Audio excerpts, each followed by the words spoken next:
Welcome to the Business Spotlight, where today the spotlight is shining on Craig, who is the owner of two businesses. Make sure I get both of these right. So Confido and Jobs for Good. That's it. Hello, Craig, and welcome. Yeah, no, thanks for having me on. To start us off with, tell our viewers and listeners a little bit more about you and your businesses, please. Yeah, of course. So as you said, I'm the founder of two businesses, so Confido and Jobs for Good. My background, quickly, I studied law, but didn't fancy going down another 4 years of training. So looked for a career path which would, I guess, allow me to progress faster and move faster into a business related kind of career path.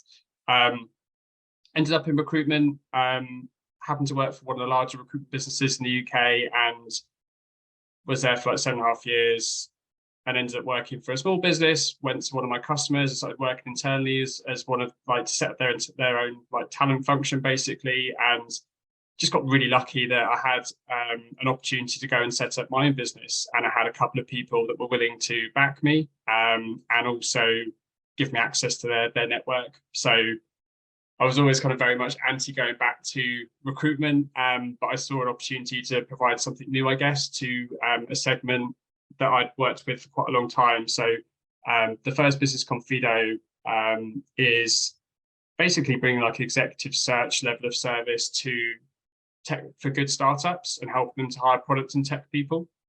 Right. So we work with businesses as small as a handful of people when they've got 100 grand in the bank of funding, trying to get something off the ground, to companies that have 10 million in funding and trying to 2, 3, 4x the size of their product and engineering functions. Right. So get to work with some really cool people. And then the other business that you mentioned is Jobs for Good, which is a newer venture. So kind of off the back of the work we were doing with Confido, really seeing a rise in the demographic of people that really care about working for companies that they feel have a really great purpose, are doing something impactful in the world. And with Confido, we are always restrained to hiring within tech and products. That's what we do, and we're a services-based business.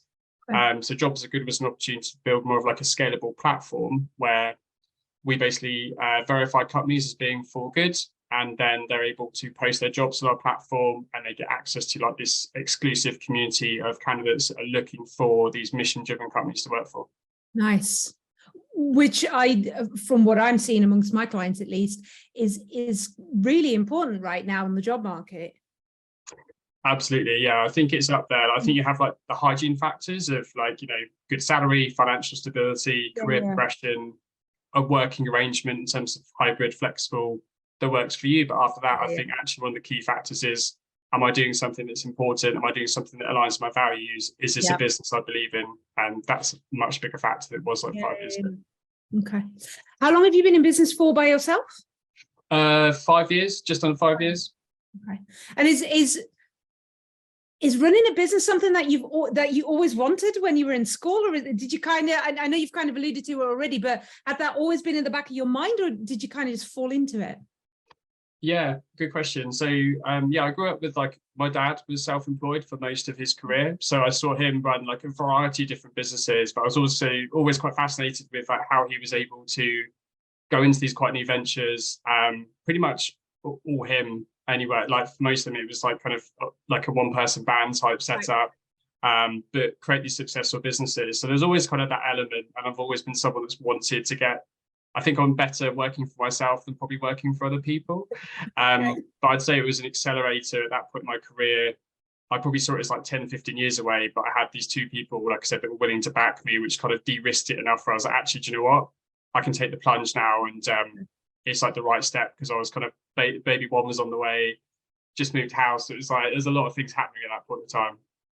Oh, wow. So you started a business whilst having a baby on the way? Yes. Yeah. So the only thing that's missing off that list is indeed moving house all at the same time, and then maybe a long holiday somewhere, and then you're really good to go. Yeah, well, we just moved house, so yeah, there was a lot of things happening. But everything happens for a reason. So as it's turned out, run a successful business for 5 years. Hopefully it continues to do so, and then hopefully the second venture starts to take off as well. Right. Okay, so talk me through, and I'll leave it up to you from here whether you kind of talk about both businesses at the same time or whether you split them out. So I'll leave that to you. But talk me about what your businesses are good at. What do you guys do really well? Yeah, so if I start with Confido, I think it's just a level of service. Like, I think anyone listening, that as soon as you mention the term recruitment or recruitment agencies, there is there's a general kind of dropping of like get away from me. Yeah. It's just that association with that term. So I think it's a sector that's heavily underserviced, and it's like really poor quality of service. Like, there's a number of reasons why, which I won't go into. So what I think we've done really well is flip it on its head. So we are bringing, I talked about like an executive search level of service.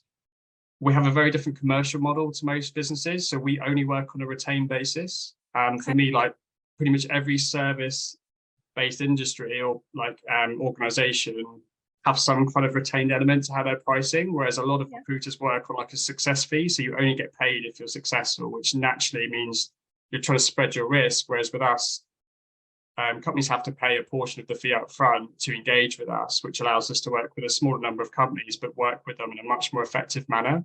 So our success rate on searches is 98%. So like if we sign up to a search with a company, it's almost guaranteed that we will deliver, and those hires happen within like 4.5 weeks. So what we've allowed to do is I applied a very different model to a very broken industry, and then show that this model really works. And it's something we'll be able to repeat now for like a number of years. Okay.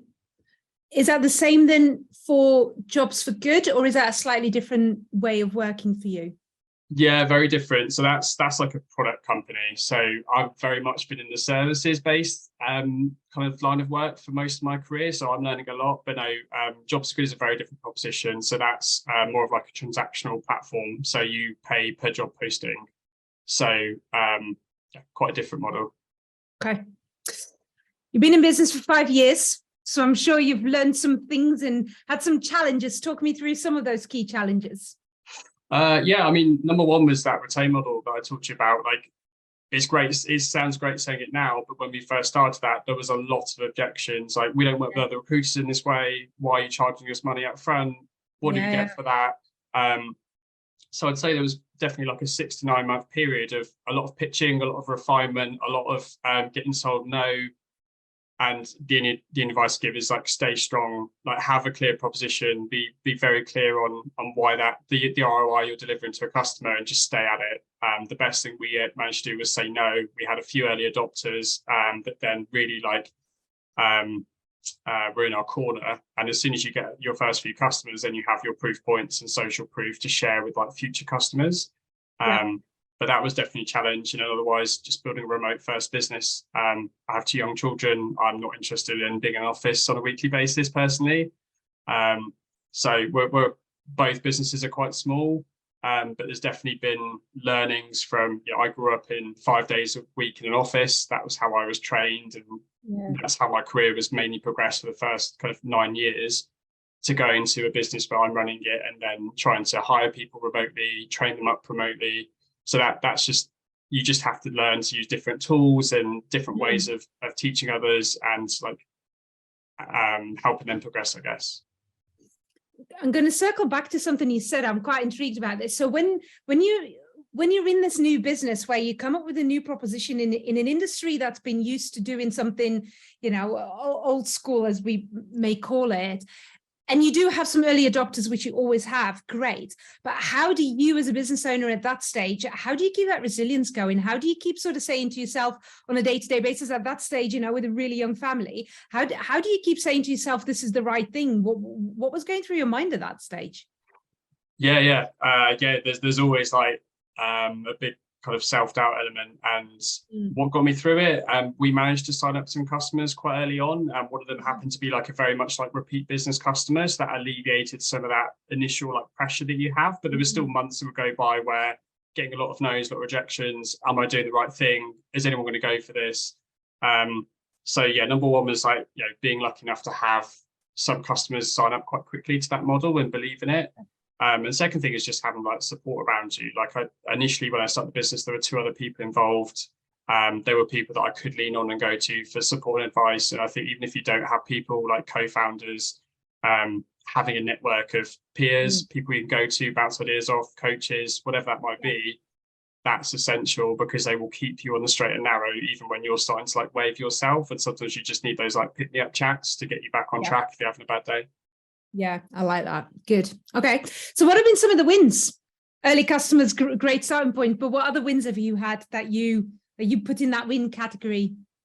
Yeah, I'd say major wins would be,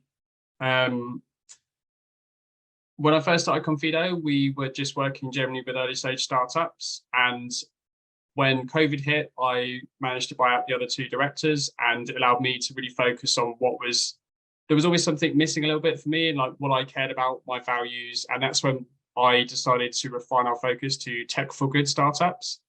Okay. So it was more like, this is what I want to do. We're going to reshift, like we're going to rebrand slightly. We're going to really refine our proposition. But I was doing it without actually, in hindsight, much market research. So there was a big gamble that actually there was no tech for good market. No one cared about it. But what I saw within like 3 to 6 months was actually that people really care and resonate. And actually, the more passionate I was about working with tech for good, the more I had engagement from my audience. Whereas before, I think what I learned was like, the more generalist you are, the harder it is for people to buy into you and you to make traction. Whereas when you're much more black and white about, this is all I do, this is my niche, this is my specialism, it's much easier for people to become like very loyal to that. Otherwise, you just can get a lot of people like in the middle that are indifferent. Whereas when you're like, I do this very specific thing, then the people that are in that very specific market will really like resonate with that message. So I'd say that's the biggest win and takeaway for me is be as niche as you can be, and that niche needs to be very authentic and like really true to your values and interests as a person. And that's hard, right? When you start out as a business, because you want to get business in, so you try to be anything for everyone, and actually that's although it's counterintuitive, it doesn't really work. And yeah, another thing that I learned was like, you don't need every bit of business, you don't need every customer. There's so much out there that actually that's really destructive to your like brand in the long term. So the more niche you can be, great. But the other bit to that, to your point, is like, you have to be able to say no. And some of the hardest conversations you have as a business owner is saying no to stuff that could make you a lot of money. It could be really profitable. There could be other reasons why you want to do that, but actually staying true to your brand identity values in the long run is like the most important thing I think that you can do as a business owner. I absolutely love that one. Absolutely love that one. What still keeps you awake right now?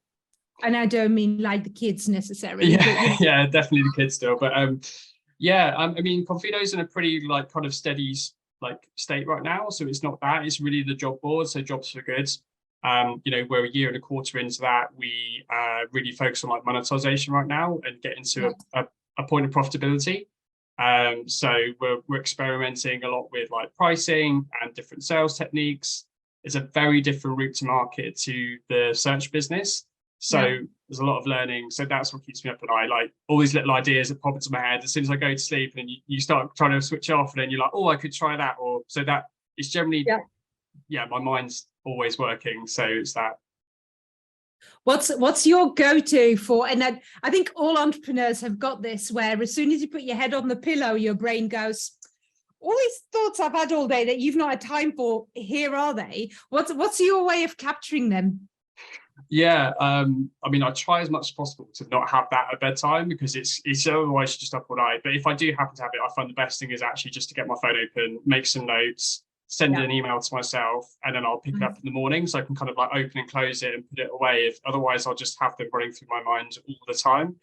But yeah, otherwise I think it's just giving yourself enough space away from the business to actually just have those natural thoughts, have that time for reflection.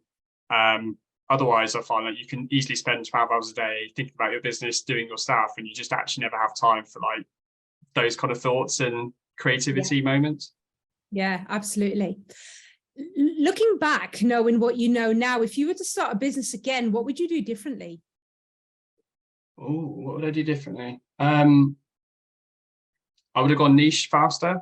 So I definitely would have focused faster on brands. I would have gone, I think whatever I do next, it would be going as niche as you possibly can. And yeah, I think it's taken some of those risks and gambles a bit faster. Pretty much every risk and gamble I've gone for has paid off. So I think it's just backing yourself and doing it a bit quicker. Interesting. I love that one. Love that one. Now you're already working in a different way within your industries. Where do you see your industry going in the next 5 years? Like what do you think is going to be happening? Yeah, so for context, like whenever I talk about this kind of stuff, it's like hiring within the startup sector. So I appreciate people maybe listing more corporate backgrounds. It's very different from a hiring perspective. But the way I think seeing things going is like specialisms from recruitment suppliers. So people getting more niche, whether that's skill sets, sectors they recruit in, but people really have to become specialists and justify the value that they're adding to organizations because of how competitive it's getting. I think the other way talent's going to go is just companies trying to do more and more in-house, save costs, protect their employer branding, enhance their employer branding, invest in those activities that an internal talent team would do. And that's what suppliers are going to be up against. It's like trying to show you enough value outside of what an internal talent team could do to justify the cost of using them. So what opportunities would that create for you? Yeah, well, for me, it's still, we operate in a space where I guess companies are not big enough to have their own internal talent team. So I see the opportunity for us is like we help businesses make those first 2-3 rounds of hiring. And then we almost like get them ready to transition to an internal talent team. And that's when we kind of say bye. So I'm hopeful that that's not going to hit us as much. But another opportunity might be that we start to move more into that internal talent space more and more. And then the job board, Jobs Are Good, is very much playing into that internal talent play. Like that is a tool for companies to use themselves to hire talent directly. So that's also kind of fitting into that trend that I see happening more and more. So if you're looking to maybe get more involved in the sort of internal structuring in getting people set up in that kind of way, what kind of changes will you need to make to your business model or to your business in general? Yeah, well, we already have a model for that. It's just something we do less of. So we have a model which is more of like so it's like a monthly reoccurring fee that you pay to us for our time. So it's more like having a consultant going into your business and helping put the stuff into place, and you're paying for that person's time as opposed to like an outcome like you would pay for like from a search for a particular hire. But we do that with some of the businesses that are like getting ready to move more into that. You know, they're hiring every month. They need someone in house. We can help get that stuff ready for when that person lands. Interesting. Is that an area as you expand? Does that also mean expansion on your team, or will that kind of be the same, just kind of gets redistributed somewhere else? Yeah, I mean, that's kind of the internal thing that I'm weighing up at the moment is like appetite for growth and what that would look like versus actually being quite comfortable with what Confido is right now and the size that we are, and pouring my effort into Jobs Are Good actually at the moment. So I'm kind of having this internal debate myself about like where do I want to put my time and effort into. But for now, I think we'll probably keep Confido like as it is, and then the next 12 months will be very much focused on Jobs Are Good and getting that to a point of profitability, and then I'll reassess and see like where we want to go from there. Nice. Do you work with business plans? Is that something that you know? Let me rephrase that question. Do you have a business plan of where you want to go over the next 5 years? Honestly, no.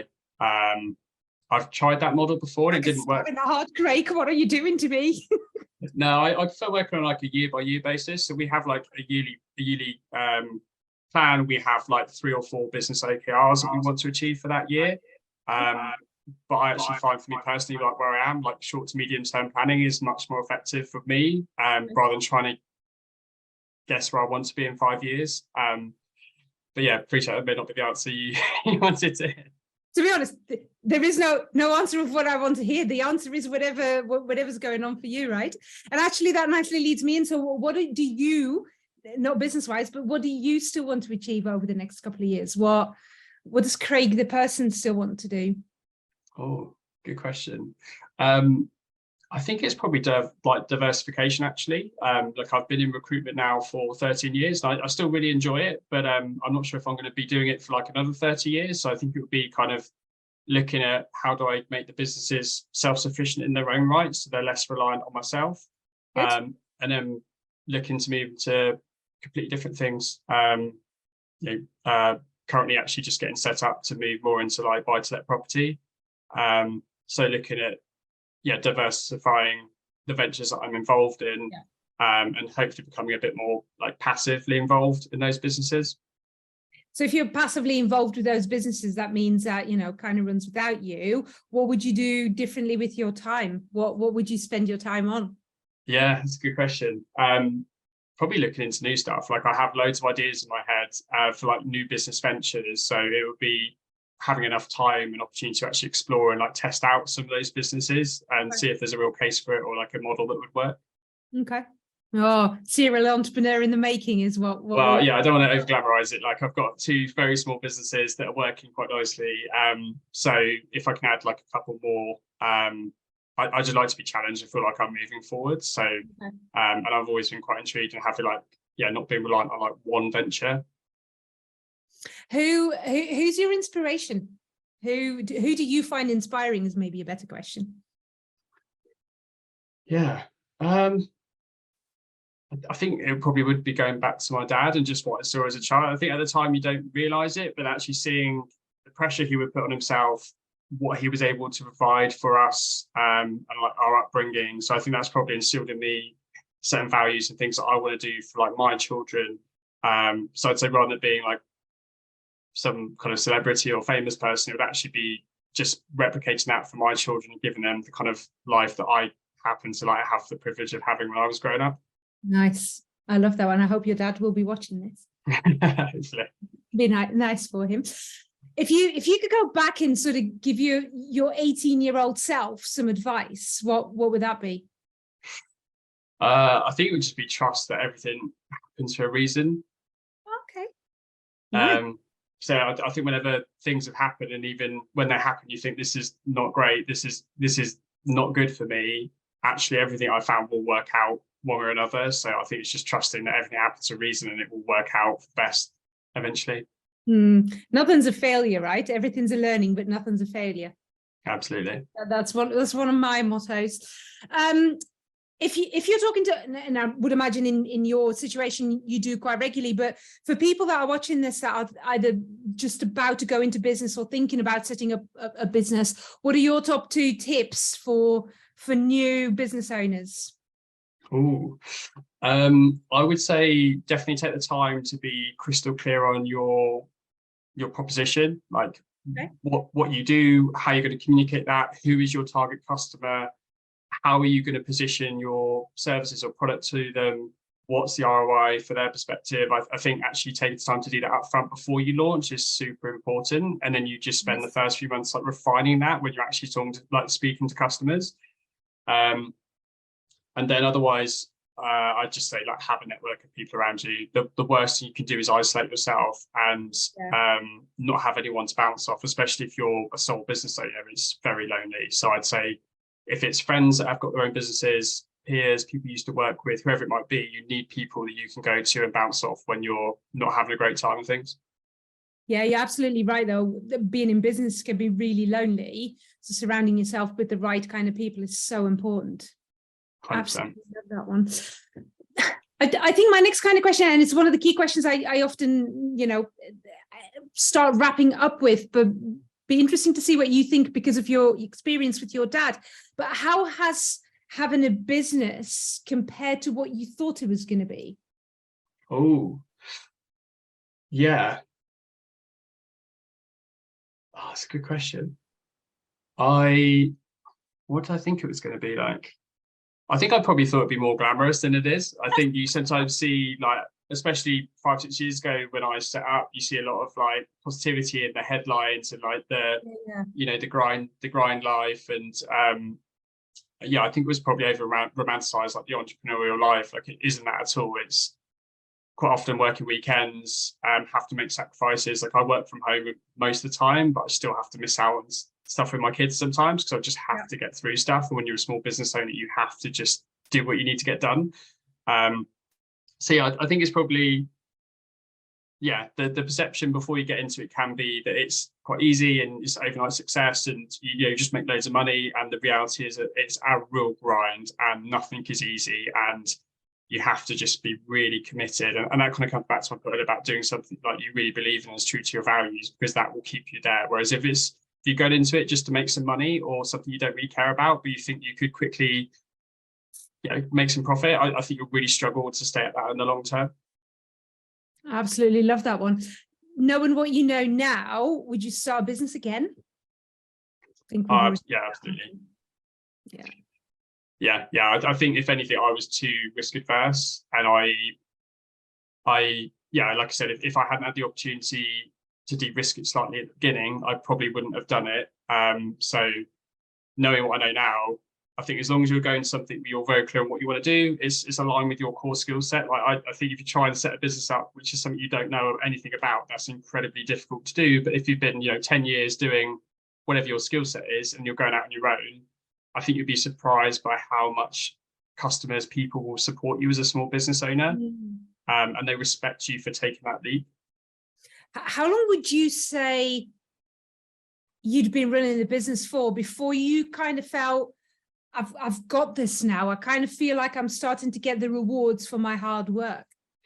Yeah, it was actually within 6 months, I'd say. So within 6 months, I'd paid back the initial kind of startup money that I got into the business. It made me quite realize, actually, you know what, I'm not reliant on any kind of funding anymore.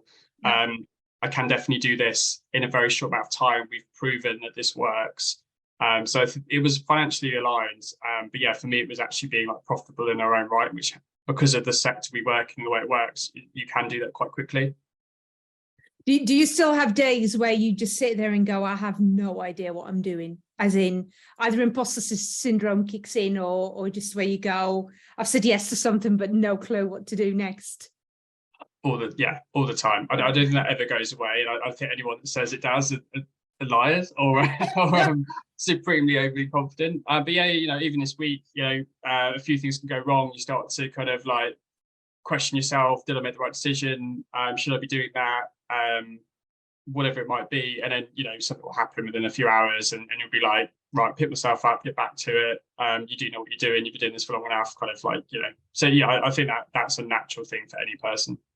Okay, interesting. And actually, I'm going to pick on something that you said, and only because it came in one of my group sessions this morning. So I thought I'd bring that out. What do you do when you've got a week like that or a day like that where things just go horribly wrong and nothing seems to be working? What's your way of picking yourself back up when you're sitting there by yourself in your office?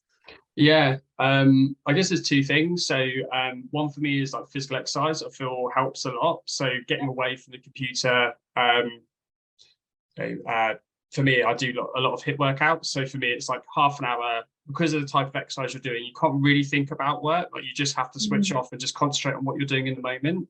And I find after that, I always get like my sense of clarity seems to increase, and I feel much better, and I kind of more focused about what needs to happen to fix or improve that situation, as opposed to dwelling on what's gone wrong. Or depending on if it's something else, it'd be speaking to people, like getting external perspective, which normally is, you're doing the right thing. That makes sense. Just keep going. And then that situation will resolve itself. Nice. Some nice little pearls of wisdom there to end with. But actually, I see that with a lot of people. When you're working by yourself, and that whole point of it being lonely, sometimes how do you pick yourself back up when you're the one that has to do it? So yeah, nice little pearls of wisdom to end with. Thank you so much. So thanks, Craig, for being here, for giving us your time and your story. There's a couple of really interesting things in there, I would say. At least I thought so. Yeah, no, thanks for having me. It was a real pleasure. The link to connect up with Craig is in the comment section, so please connect up with him or go and find his websites, both of them in the comment sections. Thank you for watching this Business Spotlight, and until next time.